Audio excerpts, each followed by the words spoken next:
A young Italian journalist, Sofia Ricci, had gotten her hands on a cache of documents, yellowed memos, sealed confessions, in grainy photos from the 1980s. They told a story the church had buried beneath cathedral stones. Decades of abuse in Milan's Grand Duomo, where altar boys as young as 9 were lured into sacrifices by priests promising divine favor. The files named Father Giuseppe Colombo, Monsignor Luca Fadi, men who had climbed the ranks while the victims faded into silence. Sofia's exposé hit the wires at dawn, headlined the cathedral's silent screams. By noon, the story had legs. Posts on X erupted, some decrying the church, others dismissing it as old news. Same field, different day. One user snapped, another wrote, "Why dig this up? Francis fixed it, didn't he?" That was the rap. People had forgotten or wanted to. The scandals of the 90s and early 2000s, Boston, Highland, Belgium had boiled into background noise, a grim fairy tale overshadowed by TikTok trends and climate march. Yes. Even the Milan survivors, now carrying men with trembling hands, felt like relics, their pain eclipsed by the church's shiny PR machine.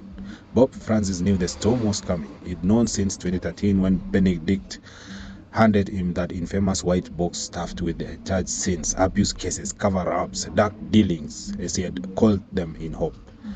Back then, he'd fought to clean house. He'd set up commissions, met with survivors, and defrocked a few bad apples.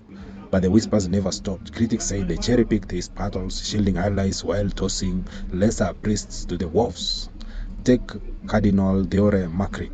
In 2006, Benedict had sidelined him, silenced for credible allegations of abusing seminarians and minors. Yet by 2013, Francis lifted the sanctions. Macric shattered back into power, brokering deals with China, jamming donors until 2018, when the dam broke again. More victims, more proof.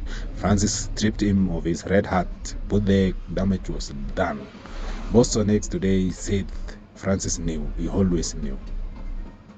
Sofia's documents hinted at more.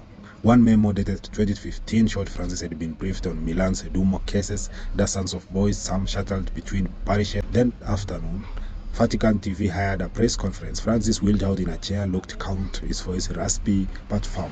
"The judge must bear its shame," he said, echoing his words from Belgium last September. "We beg forgiveness for what has been done to the innocent." The crowd nodded.